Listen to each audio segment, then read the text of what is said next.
Torej, začenjamo zdaj z zadnjim sklopom tega Grošljevega simpozija. In sicer bi najprej predstavila prvega govorca, to je Jernej Kusterle, ki je magister profesor slovenistike in je doktorski študent na podiplomski šoli ZRC SAZU. In sicer bo zdaj v kratkem zagovarjal disertacijo Estetika grdega v slovenski moderni poeziji. No, pri tem pa moram tudi omeniti, da tudi sam piše poezijo in tudi ureja poezijo, recimo tukaj vidim antologijo jeseniških pesnikov, železarska lirika, ker je pač tudi sam z Jesenic. No, torej vsestransko ukvarja s kulturo in ga lepo vabim k predavanju. Najlepša hvala. Danes vam bom predstavil referat z naslovom Posledice estetike grdega pri transformaciji muze kot antičnega božanskega navdiha v slovenski poeziji moderne, čaščenje demoničnega in duhovni propad lirskega subjekta. Tradicionalno pojmovanje muze se veže na antiko, ko je pojem označeval eno od 9 hčera Zevsa in Mnemozine, boginje spomina. Heziod je v Teogoniji izraz muze zapisoval z veliko začetnico, saj ga je razumel kot kolektivno božanstvo. To pomeni, da so zaradi medsebojne neločljivosti Klio, Euterpa, Talija, Melpomena ter Psihora, Erato, Polihimnija, Uranija, Kaliopa personificirale skupino, ki je osebno lastno ime dobila iz množinske oblike samostalnika muza. Po Heziodu so muze boginje, za katere velja, da človeka navdihnejo z božanskim govorom, ki smrtniku omogoča posredovanje višje resnice. V Teogoniji izvemo, da imajo muze moč navadnega smrtnika spremeniti v medij med človeškim in božanskim. To je v pesnika, ki pridobi zmožnosti ozirati se v preteklost in prihodnost, predvsem pa pisati o bogovih. A ker je Platon v drugi knjigi Države zapovedal, da se o bogovih lahko piše le dobro in lepo, posledično tudi muze pesniku naročajo, naj piše le o presrečnih bogovih. S tem pedagoško-didaktičnim načelom je prišlo do izgube podatkov o negativnih lastnostih in čustvenih stanjih, ki so zaradi vzbujanja nelagodja po Platonu kvarno vplivala na prebivalce polisa. V antiki so muze torej pesniku poslale božanski navdih, orakelsko vizijo ter mu omogočile zmožnost ustvarjanja v prvotnem pomenu poiesis. Njihovo funkcijo je z nastopom krščanstva prevzel Bog, medtem ko se je muza preoblikovala v človeško bitje z božanskimi atributi, ki je v lirskem subjektu vzbujalo predvsem čisto duhovno ljubezen. Tudi v srednjem veku namreč še vedno v ospredju ostaja ideal dobrega. Enega izmed arhetipov te vrste muze je ustvaril Dante v božanski komediji, kjer je lahko rimski pesnik Vergilij kot pogan Danteja spremljal le skozi pekel in vice, medtem ko ga je moral ob vstopu v nebesa prepustiti kristjanki Beatriče. Ker je bila njena duša zaradi prave vere čista, ji je v raju pripadlo mesto poleg Boga, kar jo je v nekem smislu približevalo Božji materi, devici Mariji. Ravno ta odnos med žensko kot idealom duhovne ljubezni in Bogom kot najvišjim dobrim povezuje Dantejevo s Prešernovo muzo v Krstu pri Savici. Tako kot v pogovoru z Vergilijem poudarja pomen duhovne ljubezni, čistosti, vere in dobrote Beatriče, Dantejeva muza, podobno v pogovoru s Črtomirjem stori tudi Bogomila. Zaradi vere, dobrote in čistosti bogoljub idealiziran lik Julije, Prešernove muze, in doseže romantični ideal. Ker muza sledi idealu duhovne ljubezni, značilnemu za obdobje romantike, se je zanjo uveljavilo poimenovanje romantična muza. Ta je lahko obstajala, dokler je zahodna družba brezpogojno sprejemala krščanstvo in sledila Božji resnici. A človek, ki je že s humanizmom v ospredje postavil razum in se ločil od kolektiva, ni mogel večno slediti nečemu, česar se ni dalo znanstveno dokazati. V drugi polovici 19. stoletja je v družbi prišlo do velikih sprememb. Druga industrijska revolucija in vzpon meščanstva sta povzročila velika razhajanja med človekom na eni strani, lepoto na drugi, ter moralo, resnico, svobodo in naravo na tretji. S tem, ko se je človek iz žive narave umaknil v njen umetni približek, to je v mesto, v katerem so prevladovali smog, hladen beton in hipnost trenutka, je izgubil občutek za pravo lepoto, kot jo je poznal stari svet. Odmik od žive narave je pomenil tudi odmik od življenja, romantično-duhovne ljubezni, resnice, svobode in Boga. Vzvišeni mehanizem, ki se je v družbi vzpostavljal skozi stoletja in jo je pri tem varoval pred duhovnim propadom, na tej točki ni bil več mogoč. Njegov razpad je modernemu človeku odvzel tako upanje kot vero, kar je družbo vodilo v dekadenco v smislu razpada narave v najširšem filozofsko-teološkem smislu, kjer narava predstavlja vse, kar biva, in to vse je lepo in dobro, saj je ustvarjeno od Boga. A ker je po Nietzscheju Bog mrtev, tudi narava ne more več ostati živa. Brez Boga in narave pa ni niti resnice, niti svobode, niti lepega. Kot posledica tega modernega stanja se je pojavil splin, ki je avtorjem s halucinogeni, opij, hašiš, omogočil gradnjo le še umetnih sanj, skozi katere so se s kemično navdahnjeno inspiracijo približali umetnemu raju, umetnemu Bogu in umetnemu idealu. Stanje, v katerem sta se znašla pesnik in njegova muza, ni več nudilo pogojev za doseganje ideala romantične ljubezni, zato je bil nemogoč tudi obstoj romantične muze. Ob modernem pojavu Nietzscha, ki je bil posledica smrti Boga, so se poleg dolgčasa oblikovali še nervoza, samota, osamljenost in zapuščenost, kar je posameznika vodilo v eksistencialno krizo in krizo identitete. Iskanje samega sebe in ponovno grajenje biti sta zahtevala radikalno prenovo tradicije.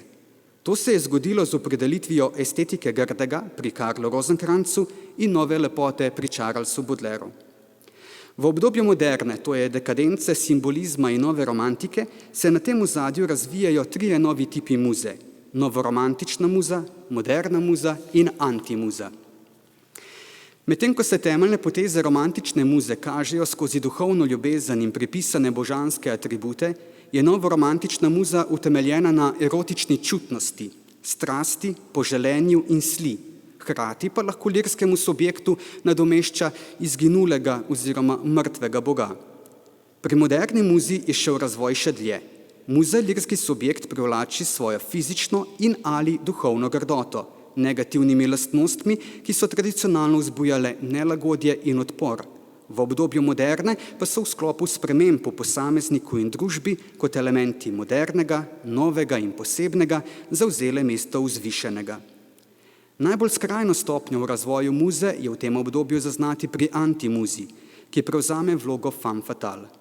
Tu se patološka privlačnost poglobi in preide v skrajne razsežnosti, mortifikacijo, mazohizem in fatalnost. Lirski subjekt se je na ozadju spolnega nagona, libida, za erotično čutno bližino svoje muze pripravljen odreči tako telesnemu kot duhovnemu ugodju. Čeprav je zaradi strasti, poželenja in sle pogosto ponižen, v odnos vstopa zavestno, kljub usodnosti v njem vztraja ter čuti mazohistični užitek. Pri antimuzi pride do totalnega počlovečenja in skrajne vulgarizacije v smislu duhovnega odmika od krščanskega ideala lepote, zaradi česar razvije karakteristike demoničnega in ogrozi obstoj lirskega subjekta. Ta se nevarnosti sicer zaveda, a ga mistične sile, črna magija, izražena skozi nekrepost, nerazumsko privlačajo ter vlečejo k objektu poželenja, zapeljevanja in pogube.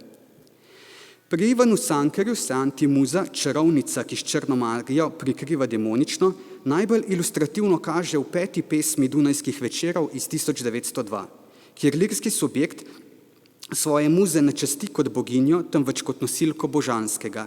Citat: "To je tempelj njen, jaz klečim pred njo."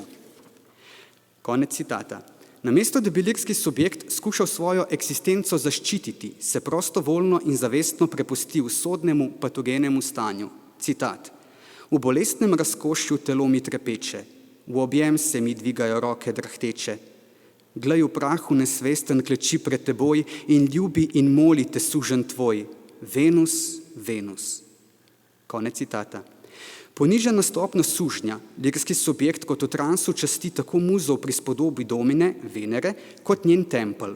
Njegov klic, Venus, Venus, lahko aludira na Venerin griček, ki se nahaja nad ženskim spolovilom, ter mu predstavlja vrh templja, od koder kliče gospodarici.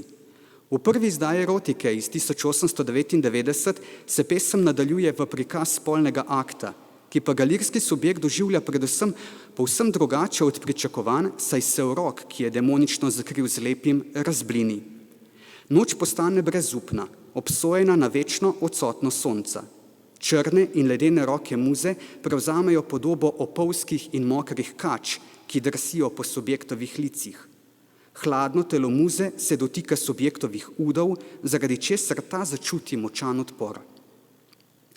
V 7. pesmi cikla Helena iz 1899 se prejšnji mističnosti pridruži motiv Mefista.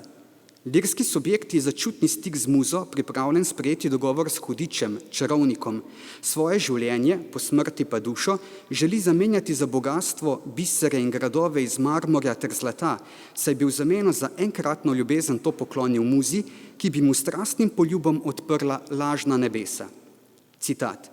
Oj, čarovnik, prileti k meni, prinesi meni vse bogatstvo, najlepše bisere morja, sezidaj mi gradove svetle od mramorja in od zlata.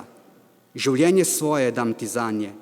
Poglej, Helena, te gradove, ta blesk zlata, demantov žar. Poglej, to je življenje moje in jaz poklanjam ti ga v zadnji dar. Samo nocoj me ljubi, poljubi me enkrat samo, da na gorečih tvojih ustnih nebesa meni se prično. Konec citata. Dragotin Kete je bil edini izmed slovenskih pesnikov moderne, ki nikoli ni bil neposredno vključen v dekadentno, simbolistično in novoromantično vzdušje Dunaja. Njegova antimuza je zato prehajala od dominantne in otroške igrive oblike do usodne femme fatale, ki si je lirski subjekt podredila z magijo, demoničnim in celo satanskim.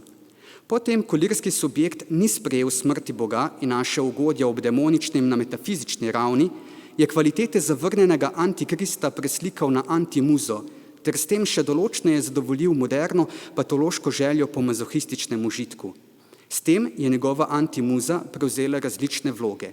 Naprimer, vlogo čarovnice v pesmi Kona večer, v kateri hudičeva dekla, priležnica, z ognjenim plamenom v očeh sežge srečo lirskega subjekta ter jo spremeni v prah in pepel. Citat. Na večer lete čarovnice čez temne krove, užigajo domove, a ni li moja sreča prah, pepel, kar njo plamen oči je tvojih vzel? Zdaj vem, tvoj ljubi je Mefisto. Konec citata. Vlogo nedoločne demonične entitete v 4. pesmi cikla Adria, v kateri je lirski subjekt zaradi pogubne strasti pripravljen sprejeti smrt in pogubo. Citat. Naj pijem žena vase tvojo rast, s pogledom me demoničnim umori. Kako da vzbujaš v meni tako strast? Povej mi, kaj si? Kača? Skrivnostna svinga? Angel? Demon li vodeč v propast? Mrzel led li ogenj končujoči? Kamen? Trst? Morda vse? Li morda nič? Povej. Ah, Bog si vedi, tole pač odslej zatrdno vem, da ljubim te brez mej, da ni brez tebe mi živeti moči. Konec citata. Vlogo kače v pesmi Laokont, kjer lirski subjekt za bližino antimuze sprejme laokontsko bolečino v obdavljenju, pije strup, prevzame izvirni greh ter se odloči za pekel in večno trpljenje. Citat. Od mehkih rok, od belih rok, kot Laokontov vid, pijem strastno iz usti strup kot sladki pikolit. Pač lepa rajska kača si, mehka in živa ti, in blaženstvo je, ljubica, s teboj prebivati. Pa bodi, kača ljubica, a jaz, Laokont. Konec citata. In vlogo nosilke Luciferja v tej isti pesmi, torej v Laokontu, kjer lirski subjekt v očeh antimuze ne najde serafov in kerubov, temveč padlega angela, s katerim sklene bratsko zavezo, ter zaradi strasti sprejme pogubo in gori v večnem plamenu njene lepote. Citat. V očeh ji niso kerubim in niso serafim, in Lucifer samo, a jaz njegov sem pobratim. Kako žari obrazek ji kot v dnu pekla plamen, a jaz v tem plamenu gorim na veke pogubljen. Konec citata. Josip Muran stereotipno velja za najbolj občutljivega pesnika od vseh 4 predstavnikov slovenske moderne.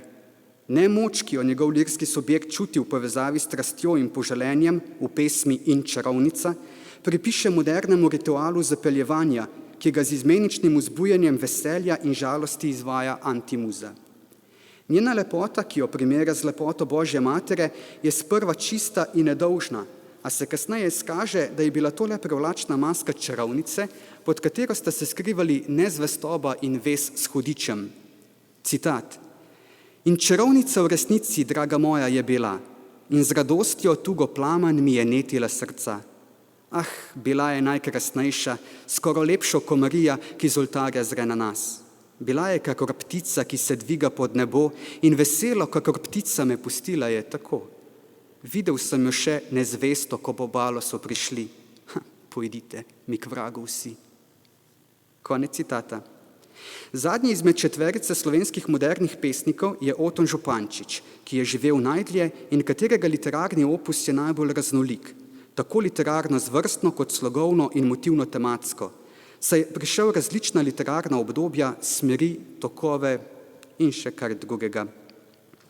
Za Župančičevo antimuzo je značilna usodna moč, s katero nadvladuje lirski subjekt, ter ga z njegovo zavestno privolitvijo vodi v pogubo. V pesmi Ti si strela ima antimuza izhodišče v neiskrenosti in prevari. Pozornost je pomenljivo usmerjena na njene oči.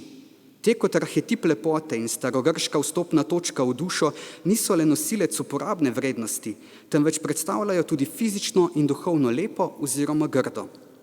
V njih se pri muzi kažeta tako prvotni nedolžnost in plahost, s katerima pridobi naklonjenost in pomoč viteškega lirskega subjekta, kakor kasnejša zakletev, ob kateri subjekt spozna, da je bila njena nebogljenost zaigrana in da je postal žrtev demoničnih sil. Zavest o delovanju črne magije mu pomaga pri prepoznanju muze kot čarovnice, ki ji, uročen in omamljen od njene lepote, prostovoljno daruje svojo srečo, kri, slavo in glavo. Citat.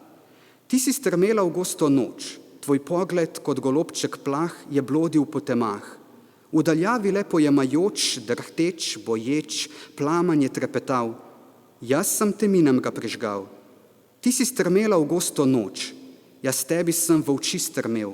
V njih dremala je črna noč in v njih plamenček je bedel, drhteč, boječ, kot tiha prošnja v dnu srca. A naenkrat v očeh je tvojih vzplapolal zelenka z divji žar plamena mojega odsev. Čarovnica, prelestnica, na srečo mojo, na ti kri, na slavo, glavo mojo, na. Kaj hočeš, da ti dam še v dar? Konec citata. Sedaj pa še, da povzamemo. Fenomen muze kot dekleta ženske, do katere lirski subjekt čuti naklonjenost v smislu duhovne, romantične in ali erotično čutne ljubezni, se je v srednjem veku razvil iz antičnega božanstva, ki je pesnika navdihovalo z božjimi sporočili in mu omogočalo pisanje o vzvišenih temah, ki so pritekla vznesenemu pesniškemu jeziku. Z nastopom krščanstva je to funkcijo prevzel Bog, medtem ko se je muza preoblikovala v človeško bitje z božanskimi atributi, ki je v krepostnem lirskem subjektu vzbujalo predvsem čisto duhovno ljubezen. Postantična muza je bila sprva blizu pozitivnemu božanstvu, a se je v renesansi z genijevim spoznanjem lastnih defektov tudi sama vulgarizirala in počlovečila. Proces je potekal sporedno z estetskimi spremembami. Dokler so bile znotraj družbe v ospredju duhovne vrednote, je v umetnosti prevladovala estetika lepega, v kateri je muza lahko predstavljala vzvišeni ideal lepote. Z demoralizacijo je lepo v estetiki izgubilo totalnost, grdo pa je vplivalo na spremembo genija in posledično tudi muze. Za obdobje moderne je tako značilna delitev muze na romantično, novoromantično in antimuzo. Najlepša hvala. Ja, hvala lepa.